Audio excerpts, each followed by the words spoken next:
Right then, folks, my name is Dr. Robert Hornsby. I work in the School of History at the University of Leeds, and I want to talk for half an hour or so today about the Cuban Missile Crisis of October 1962. So I'll start with the kind of basic outline, and then build on this over the next half hour or so. So the short version of the Cuban Missile Crisis. Basically, in October 1962, there is a major standoff between the USA and the Soviet Union after the Soviet leader Nikita Khrushchev, who you can see on your screen here, after he secretly stationed nuclear missiles on Cuba, which, as you can see from the map at the end, is very close to the mainland United States. I think just under 100 miles as the crow flies. So this crisis lasts for about 2 weeks in the second half of October 1962. It's pretty widely accepted as the closest the world has ever come to a major nuclear war. And in the first instance, you might think of this as a nuclear war between the USA and the Soviet Union, and so what doesn't affect us here in the UK? Absolutely, it would. This is the kind of scale of war which is essentially planet destroying. So this is really a potential cataclysm for all of humanity. So even quite cautious judges tend to speak of the Cuban Missile Crisis as having something like a 50-50 chance in terms of going wrong and descending into war. And ultimately, though, the crisis was settled by negotiation, by discussion between Kennedy and the Soviet leader Khrushchev. And basically, it tends to be seen as an American victory of sorts. Nobody really wins, but between the Soviet Union and the USA, it's generally seen that the USA emerges as the winner, although this isn't universally the case. And I suppose I should say in this respect, I'll declare my own biases, in that as a specialist in the history of the Soviet Union, I guess I'm kind of giving you a Soviet view of events more than I am, certainly more than an American view of events. And I think, to be honest, that this is fine because so much of the history that we know or we think we know comes from a West European or North American perspective. So I don't think there's any harm whatsoever in giving you a version of events which focuses a bit more on the Soviet side of things. So the plan basically is to talk about the background, the build-up to the events of the second half of October 1962, and then to talk to you about these kind of critical 2 weeks at the back end of October 1962. And if there's any time left at the end, I'll try and give you some more general thoughts on the hows and whys and what next in terms of the Cuban Missile Crisis. So in many ways, the starting point for the background for the Cuban Missile Crisis is really the 1st of January 1959. And this is when the Cuban dictator Fulgencio Batista flees the island of Cuba, and a revolution which has been building for a few years already, led by Fidel Castro. You can see here with his brother Raul Castro, who's nominally at least still in charge of Cuba today, and Che Guevara, who's long dead, of course. That these three have been fighting in the forest jungles of Cuba for some considerable time with a growing army of guerrilla fighters. And then in January 1959, they're victorious. They get rid of Batista. So a few things to start with here. Firstly, that the Cuban Revolution that comes to power in 1959 was not overtly a communist revolution at all. So Che Guevara and Raul Castro both are already by this stage convinced communists. They believe in a Marxist-Leninist approach to social development and so on. But Fidel Castro, who is quite unambiguously the leader of the revolution, at no stage up until the early 1960s declares himself a socialist or a communist. Really, the central purpose of Fidel Castro's revolution is to get rid of Batista. It's a kind of a liberal nationalist revolution in some senses. So they want rid of this corrupt dictator Batista. And I suppose the rhetoric really is around kind of getting Cuba up off its knees, of stopping exploitation of Cuba. So what's happened on Cuba up until 1959? The island has been very much a sort of a playground for American wealth and corruption. So there's lots of big American corporations in things like agriculture, fruit, and so on that own the land, that work the land, and the local Cubans are basically poverty-stricken, uneducated, and very much second-class citizens on their own island. There's one of the nicknames for Cuba at this stage is America's Little Whorehouse. It's basically an island where sort of gangsterism and corruption, largely imported from America, are absolutely rife. And what Castro is trying to do with his revolution is bring an end to all this sort of offshore corruption that the Americans are putting onto Cuba. That said, this was not a kind of explicitly anti-American revolution. But what happens fairly quickly is that Castro and his team start to undertake reforms once they're in power, which very quickly start to alienate the Americans. So they start to seize land and property belonging to some of these large American corporations. And this also includes casinos, old casinos owned by American gangsters and so on and so forth. But as I said, Castro does not come to power as overtly anti-American. One of the first things that he does after taking power in Havana in 1959, he goes to the US, to the then President Dwight Eisenhower, to ask for help in basically starting again in Cuba, for some financial aid for getting the country up off its knees, as I said. Eisenhower, and particularly his vice president, Richard Nixon, they are very quickly very hostile to Castro, partly because of the nationalization that's going on. They're taking land from American corporations. But also Nixon in particular is convinced that Castro is some kind of secret communist. And very quickly, they not only decide not to give Castro aid, but they very quickly turn quite openly anti-Cuba in this sense, in that plans are soon starting to come together to overturn the Cuban Revolution, that America will not do any kind of business with Cuba. It's one real major export crop at this stage, sugar. The Americans have been buying it for years. They no longer are willing to buy anything from Castro's Cuba. And this threatens economic ruin for the island and a very dangerous situation for Castro. But as I said, from 1961, in particular, the Americans start what becomes known as Operation Mongoose, which is basically a series of attempts, including assassination attempts, terrorism, and more, in a bid to get rid of the Cuban regime. There's some real playing dirty going on from the Americans. So with the US refusing to do business of any kind with Cuba and also looking increasingly predatory towards its small island neighbor, Fidel Castro soon starts to look to the east, to the Soviet Union, firstly as a place to sell the Cuban sugar crop to get them through 1960. And what fairly soon happens is that Castro essentially asks the Soviet Union to send a high-level representative to visit Cuba and to start talking about possible ways they might deal with each other. Nikita Khrushchev, the Soviet leader, sends the man you can see in the rather fancy hat, Anastas Mikoyan. He's not officially the number 2 in the Soviet leadership, but he's very much trusted by Khrushchev, and he's, I suppose, essentially the number 2 man. And what happens, Mikoyan spends a couple of weeks on Cuba, hanging out with Fidel Castro, traveling around the island, sort of seeing daily life, meeting Cuban revolutionaries and so on.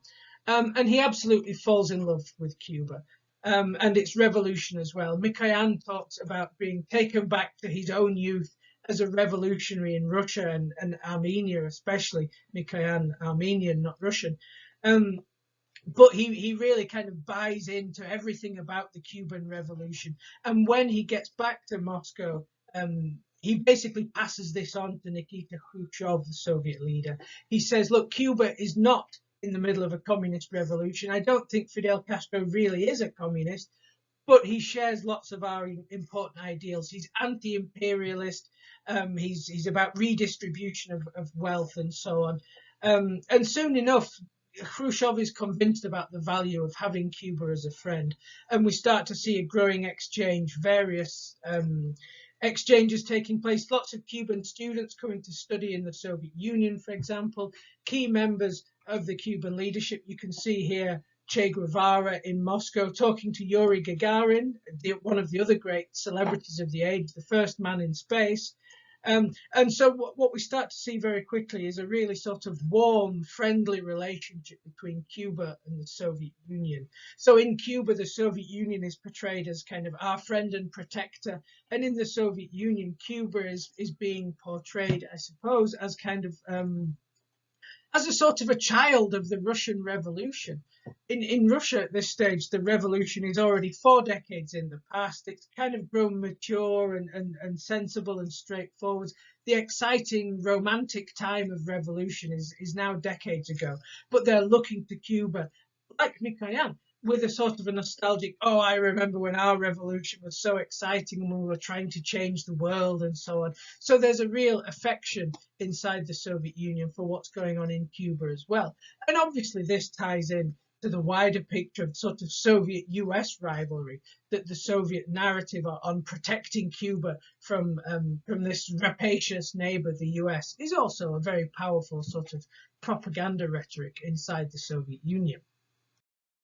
So this whole process of kind of Soviet ties to Cuba really moves up a gear following April 1961.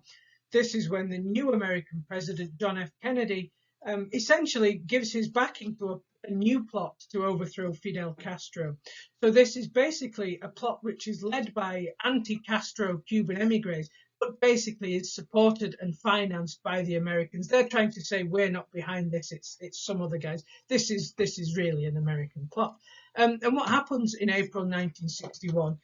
American ships bring these emigres up to the edge of the Cuban coastline, and then they get onto Cuba, and they're basically trying to start a new revolution in Cuba to get rid of Castro. This is known as the Bay of Pigs, by the way, because of where they're landing, a part of the Cuban coast. And it proves an absolute disaster for the Americans. Firstly, the invasion is very quickly beaten within a couple of days. It's chaotic from the start, but Castro's forces are actually much more committed than these revolutionaries expected. And the the invasion doesn't really pose much of a very fundamental challenge. In fact, it strengthens Castro's grip on the country. No less important, everybody knows straight away that this is American backed. There's no question Kennedy is trying to deny American involvement in this invasion attempt, but it's quite clear to everyone from the start that the Americans are behind this. And so what happens once it's been defeated is that the Soviet leader, Nikita Khrushchev, is absolutely convinced, and probably rightly so, that one defeat is not going to stop the Americans from trying to get rid of Castro and his regime.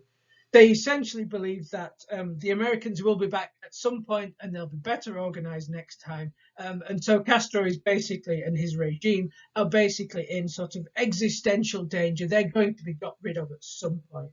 And Khrushchev, for a whole heap of reasons, basically says, we have to stop this. We have to kind of protect this regime in Cuba.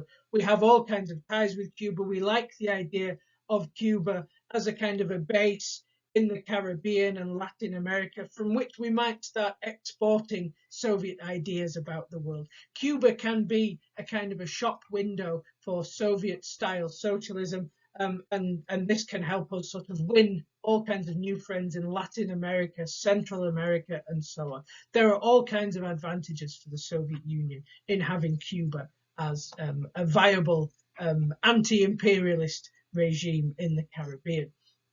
And very quickly, Khrushchev is obsessing over how to protect Cuba from the Americans.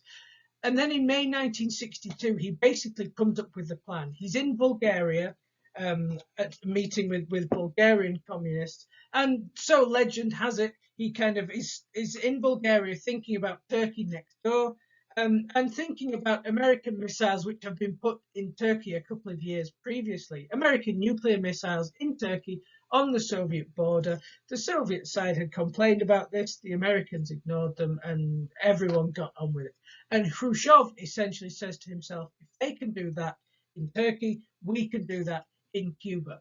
He firstly presents this, his kind of narrative on these missiles in Cuba is essentially to protect the Cuban Revolution. This is the official story, and there is some truth in this. I think it seems sensible to say the Americans will be back for Castro. They spend decades trying to get rid of Fidel Castro. The amount of assassination attempts is really quite unsettling. But basically, Khrushchev sells this firstly within the Soviet leadership as a way to protect the Cubans, but there's also something else going on as well. That's only part of the story. The other part of the story is that America has a big advantage, big strategic advantage in terms of missiles and nuclear weapons at this stage. Eventually, the Soviet Union catches up in the 70s, especially. But really, in the early 60s, they're way behind. The Americans have lots of long-range missiles and bombers that they can hit the Soviet Union pretty easily from the US.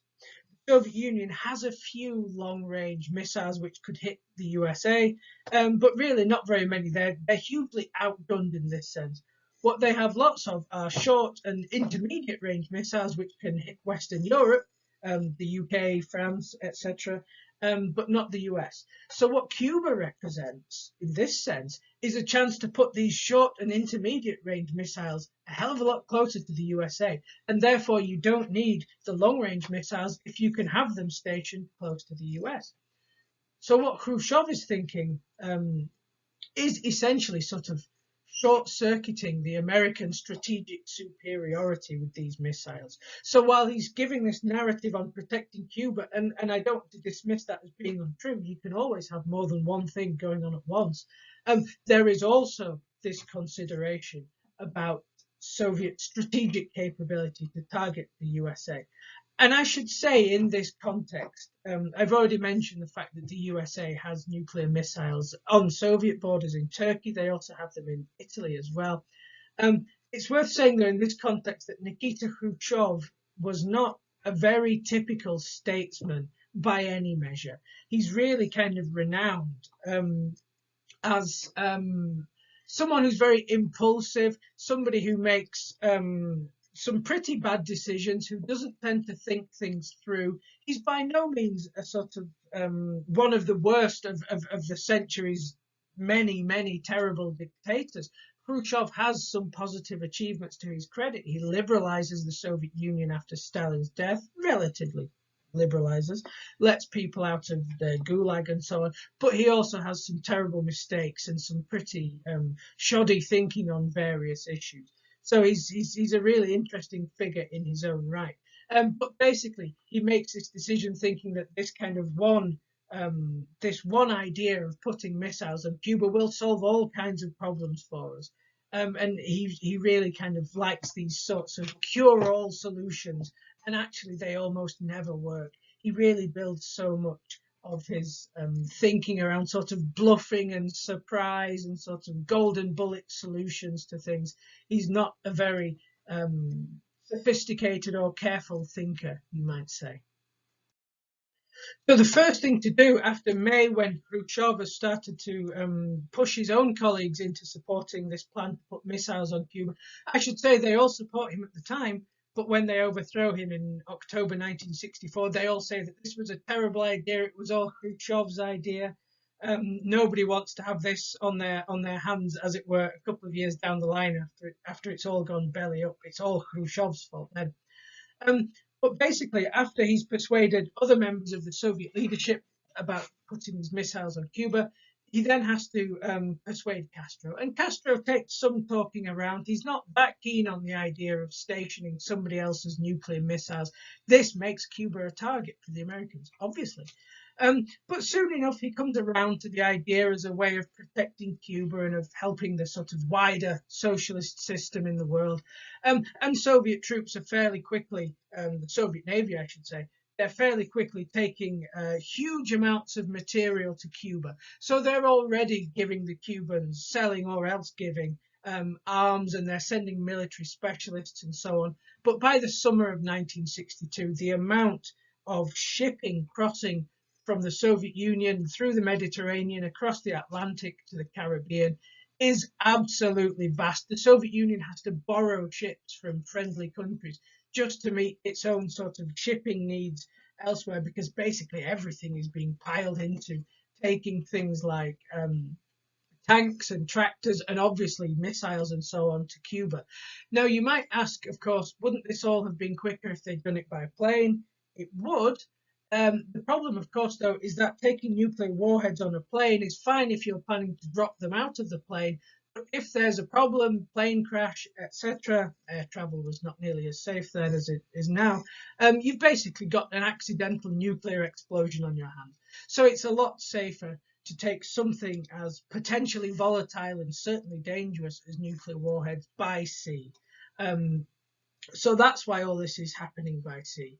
And something like 50,000 Soviet soldiers, specialists, technical advisors, you need whole armies of people. Army, probably not the wisest word there. But you need all kinds of people to support putting military bases and engineers and all sorts of people to take. And obviously, this is a huge amount of traffic crossing the Atlantic, and the Americans are very soon aware that there is a huge flow of something going from the Soviet Union to Cuba. But basically, they don't really know what it is at this stage. And what we see fairly quickly is the US giving a warning to the Soviet Union in August to say, we're not going to tolerate any kind of Soviet military buildup on Cuba. And as was Khrushchev's style, he basically said, not us, Gov, we're not doing anything wrong. Just carry on as you were, nothing to see here. What Khrushchev is basically planning to do is to get all the missiles onto Cuba, get them fully operational and ready, and then do a big sort of reveal, ta-da, for the Americans to say, it's too late to do anything about this now, you're just going to have to live with it. But this relies on having everything ready to go by the time the Americans find out. This is a crucial flaw in the plan. Even more crucial, the Soviet leadership have relied on some really poor advice about how to keep this secret. So the mission itself is really quite well done in lots of ways, taking this huge amount of people and goods across the Atlantic with some considerable secrecy. Okay, the Americans know something is going, but they don't know what.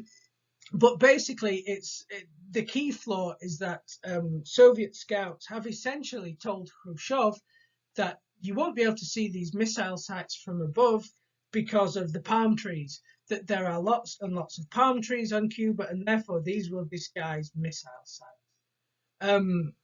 From the air, I should say. The Americans have these U-2 spy planes, which fly at a tremendous height and have the most advanced cameras going, and so the Americans have this huge advantage in spying from the air. And the problem is that the Soviet belief that these palm trees will somehow cover missiles from the air is just nonsense. Basically, as soon as the Americans send U-2s over Cuba, they find what it is that the Soviet Union is up to. But we'll come to that in a second.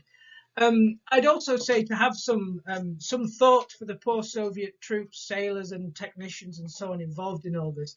It's really quite a hellish experience for many of those guys. So they're on the boats crossing the Atlantic. For purposes of secrecy, they have to stay below deck during daytime, sort of 40, 50 degrees. Sometimes they're sweating to bits. Once they get to Cuba, again, for purposes of secrecy, they're only allowed to kind of move around at night. They're often physically carrying great heavy hunks of machinery and missile parts around the island in the dark, through forest, staying off busy roads and so on. This is an absolute nightmare if you're one of the poor Soviet soldiers involved in this. I should say also, they don't know where they're going until they're halfway across the world. They're expecting to go to the Soviet North. They're given skis and winter clothes as a deception. And actually, it's only once they're sort of halfway to Cuba that they're told what's actually going on. So these poor guys stuck in the middle of it, men and women, they're having a pretty rough ride of it as well. And then the key moment comes on the 14th of October. So this is when the U-2 spy plane flying over Cuba takes critical photographs. This is an example of the photograph you can see on the screen now. Basically, American experts at working with U-2 spy plane photographs, they very quickly, the same day, if not 15th of October, they start to decipher what they can see in these pictures, and it's pretty clear from the start. You can see the labels on here that these collections of either of machinery with support roads and storage and fuel depots and so on, they know what missile bases look like from above, and they know that this is a missile base. And actually, they find multiple of them across Cuba. And there's another slide which I won't talk over in a second, which shows you where these missile bases are on Cuba. And by the 16th of October, so 2 days later, these pictures turn up on John F. Kennedy's desk, and he's told in no uncertain terms the Soviet Union is putting ballistic missiles on Cuba. Okay, so this is just a very brief slide to give you a sense of where on Cuba all these missiles go. The bit you can see sticking down is Florida. This is obviously right on America's doorstep. So what happens from the 16th of October is that Kennedy and his closest aides and advisors spend the next 6 days kind of desperately working out what the hell they're supposed to do about these Soviet missiles on Cuba. So it doesn't make it into the public domain until the 22nd of October, but there are all these kind of frantic meetings over the next 6 days, as I said. And this is the point at which we can start to gain a sense of how dangerous this whole episode was. So there are various opinions on what should be done about these missiles. Nobody questions that the missiles have to go. All of the American leadership are utterly unwilling to accept the prospect of Soviet missiles on Cuba. Kennedy in particular seems to have forgotten that the Soviet Union is faced by American missiles in Turkey. That seems to have slipped out of his mind for a time. But basically, lots of the key figures at the top, including Kennedy himself, are initially in favor of some kind of immediate military solution. Whether this is bombing the hell out of Cuba tomorrow or else a major American invasion within a couple of days, there is essentially a kind of logic which says that war is probably coming with the Soviet Union anyway. Maybe we need to get this over with. That the situation is now so dangerous globally that if we don't strike first, then we might be struck first. This is really the key dilemma at the heart of nuclear war in general, but the Cuban Missile Crisis specifically. The danger is if the other guy strikes you first, then you're potentially too weak to strike back. This is why countries have so many more nuclear missiles than they would ever need to destroy each other. The idea that if the other guys get you first, you've lost so much capacity to hit them. There is, in terms of nuclear war, always a strong temptation to go first, to get the other guy before he gets you. And this is where a big part of the danger is with the Cuban Missile Crisis. The sort of the expectation that they're about to get us, so we ought to get them first. It's very easy to misread what your opponents are doing. And the Soviet Union and the USA, they have lots of moments at which they come very close to misreading each other. So for a few days at least, the initial sense in the US is do this quickly, get this dealt with either by destroying Cuba essentially or invading Cuba, and they know full well that there's every chance this will lead to war with the Soviet Union. What they don't know is how many Soviet troops there are on Cuba by this stage. I should say there are some Soviet missiles already operational on Cuba, but there are lots more still on their way across the Atlantic. And basically, the solution that eventually comes to the fore among Kennedy and his advisors is a sort of a two-part scenario, where firstly, we stop more Soviet missiles from making it to Cuba, and then secondly, we get rid of the Soviet missiles already on Cuba. And this basically leads Kennedy to declare a blockade around Cuba. He calls it a quarantine because a blockade is officially an act of war in terms of the law of the sea. But that's what this is. It's a blockade around Cuba. The key moment comes on the 22nd of October when Kennedy goes on TV to address all Americans about an issue of national importance. Americans don't know what's coming. And actually, the Soviet side also know Kennedy's about to give a speech, but they don't know what. So in Moscow, they're all worried that the US is about to invade Cuba or about to bomb Cuba. Nobody really knows. This is a big crisis moment. Everyone is in the Kremlin all night waiting for this American speech to find out what the Americans are up to about Cuba. And then Kennedy on the 22nd of October gives this speech. I should tell you, there's a YouTube link at the bottom of the slide here. You can find this. It's a very famous speech. It's not long, a few minutes. And this is sort of Kennedy going on television and telling Americans what's going on in Cuba and basically setting the American narrative on what comes next. So the first part of this is a quarantine. And I should say, actually, in Moscow, when the Soviet leadership find out what Kennedy said on TV on the 22nd of October, they're hugely relieved. They're expecting really that the Americans are about to invade or declare war or something like this. So actually, while they don't like this blockade that's going up around Cuba, that's a lot better than the prospect of war. And as I said, there's two stages to this. One is stopping more missiles getting to Cuba, and that's exactly what the blockade is meant to do. And as I said, there are lots and lots of Soviet ships still on the way there. So there's a decision to be made in Moscow about this. Do they try and run the blockade? That risks basically the chance of Soviet shipping clashing with American shipping and basically fighting breaking out. If the Americans sink a Soviet ship, then there's going to be fighting, and this will go beyond two ships fighting and turn into armies fighting, and fairly soon you're looking at nuclear war. This is the problem. Any kind of violence between Soviet and American or Cuban and American has the potential to escalate very quickly. If war is breaking out, as I've already mentioned, you want to be the first one to use nuclear weapons if you're going to be in a nuclear war, because, well, that seems to be the only possible way to win. Even then, you don't really win. So there is always a danger of any clash when Soviet ships are approaching American ships, that if fighting breaks out, if they try and engage militarily, then this can all spiral very quickly into something which is completely out of control.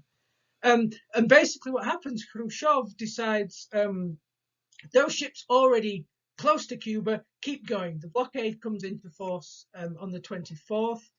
He says those close to Cuba, keep going.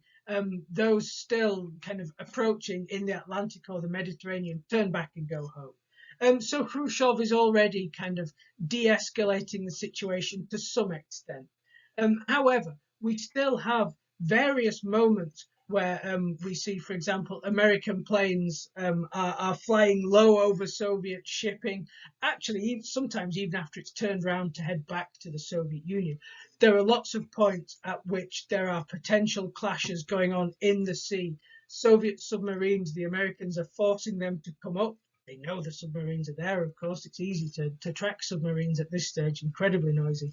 But the Americans are making them surface, sometimes quite aggressively. They're dropping depth charges and so on. And there's potential for these nuclear armed, I should say, submarines to attack the Americans for what they perceive to be aggressive measures. And they're patrolling the coast of the USA as well. It's not at all impossible for Soviet submarines to launch nuclear war against the American coast. So there are all kinds of dangers going on here. And the whole situation keeps escalating. So basically, within a few days, it seems clear that one part of this has worked. There are no more missiles going on to Cuba. That's been a relative success. There have been some near misses. There's some antagonism between Soviet ships and American ships, but basically that's worked. The other question, though, is to get the current missiles off of Cuba. And this is in many ways the more pressing question.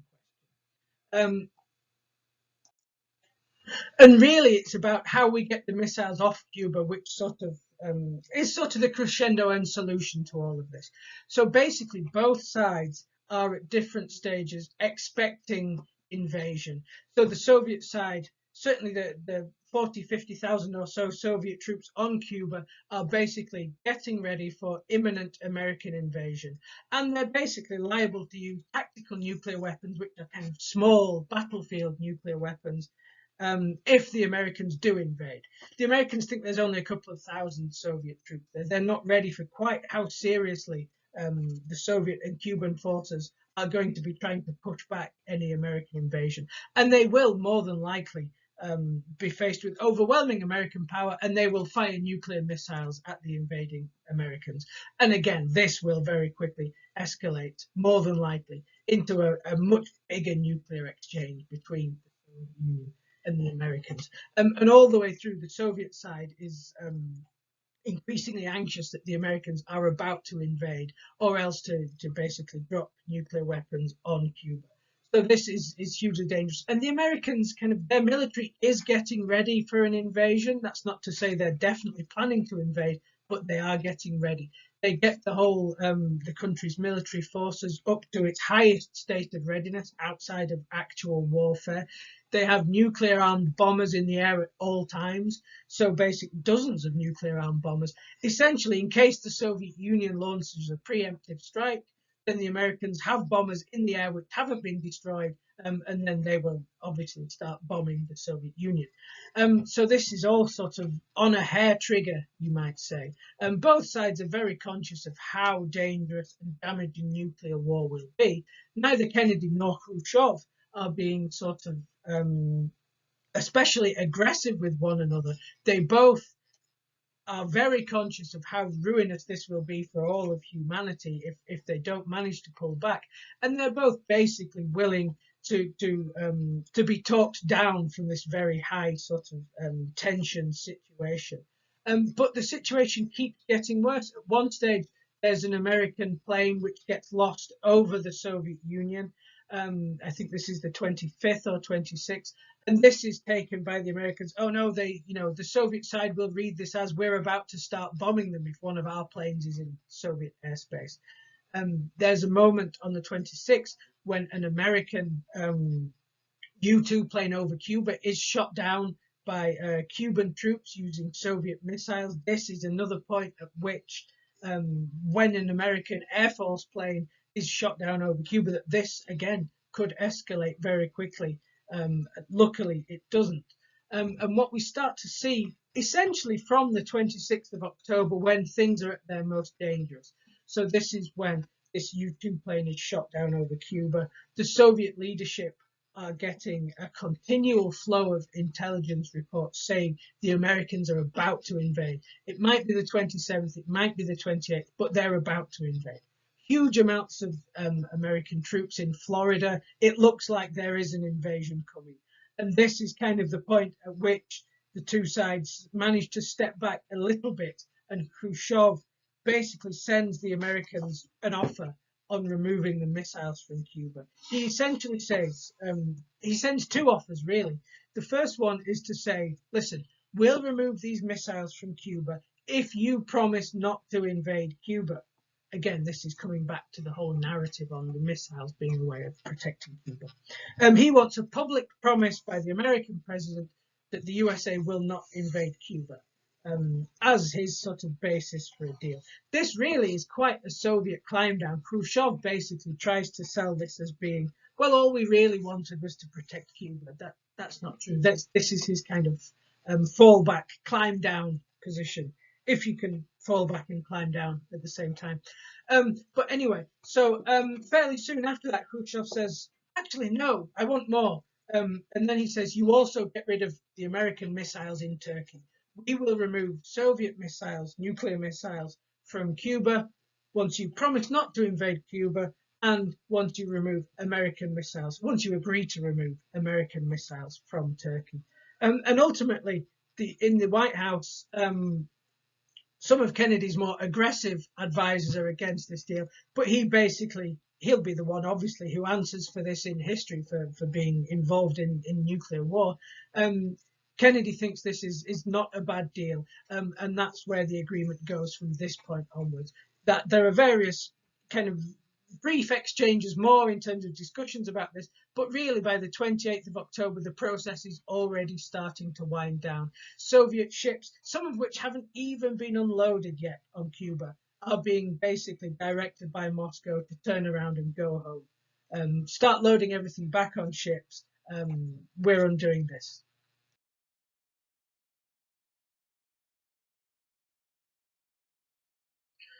So, understandably, Fidel Castro is kind of furious at this. Khrushchev has put these missiles on his island, supposedly to protect Cuba, and he finds that basically he's been cut out of the whole discussion between Kennedy and Khrushchev. Khrushchev basically has convinced himself that Castro is not to be trusted with anything quite so dangerous as nuclear weapons. At one point, Castro sends a letter to Moscow saying, look, just attack the Americans. Don't worry about Cuba. In the wider interests of humanity and the socialist camp, you should take a preemptive strike on America, and we in Cuba will bear the consequences. And Khrushchev reads this in Moscow and basically says, "This guy's crazy. I can't base our plans around what Castro wants because he's just not to be trusted." And so he kind of cuts Fidel Castro out. And Castro only learns about Soviet missiles being removed from his island when he hears it on the radio. And he's absolutely furious about this. He complains that Khrushchev has betrayed him and he doesn't trust the American kind of promise of non-invasion and so on. So this does some considerable damage to the Soviet-Cuban relationship. And anyway, this kind of cooled considerably thereafter. Okay, there's still lots of propaganda about unbreakable friendship, but really, lots of people in the Soviet Union are increasingly convinced that maybe Cuba is a bit of a dangerous friend to have. Maybe we're spending too much money and resources kind of helping and protecting Cuba. And there's a sort of a cooling of this Soviet love affair with Cuba to some extent. The whole episode is very damaging for Khrushchev as Soviet leader. Within 2 years, he's been booted out by others within the Soviet leadership for a whole variety of reasons. But one of them is a kind of reckless foreign policy decisions. And they cite Cuba specifically as proof that Khrushchev has kind of gone a bit crazy. He's doing dangerous things. He's got to go. So this is bad news for him as well. Although obviously, he doesn't see it the way that they see it. He sees this as we all agreed to do it together at the time, and there's some truth in this, though it's slightly problematic as an idea because he was the boss and he was telling everyone to agree. But equally, he basically sees this when he writes memoirs years later as a Soviet win. He says we wanted to protect Cuba and we did. This is a very narrow reading of the situation, I should tell you, but it's not completely without validity. Situation much worse for Kennedy, of course. He's assassinated the year after the crisis in Cuba. But it is worth mentioning that the USA and the Soviet Union kind of, I suppose, use the Cuban Missile Crisis as a sort of as a way to start overcoming some of the tensions between them. So famously, they now see how dangerous global affairs can get in any given scenario. They famously create this hotline where the Kremlin and the White House can talk to each other directly. Hard to believe, I know, but they didn't have direct communication throughout the Cuban Missile Crisis. This is part of what made it also dangerous, the possibility to misjudge what the other guy is thinking. And so they basically start to, I couldn't quite say they start to build a good relationship, but they start to build better ways of communicating with each other. And they also start to talk more about armed control agreements and so on. 1963, they come up with the not the Nuclear Non-Proliferation Treaty, a test ban treaty, which is about banning testing of nuclear weapons in the open air and underwater. So there are basically, in the longer run, sort of more positive outcomes of this. It sort of pushes both sides to understand how dangerous global affairs have become. And I'm going to leave it there for now.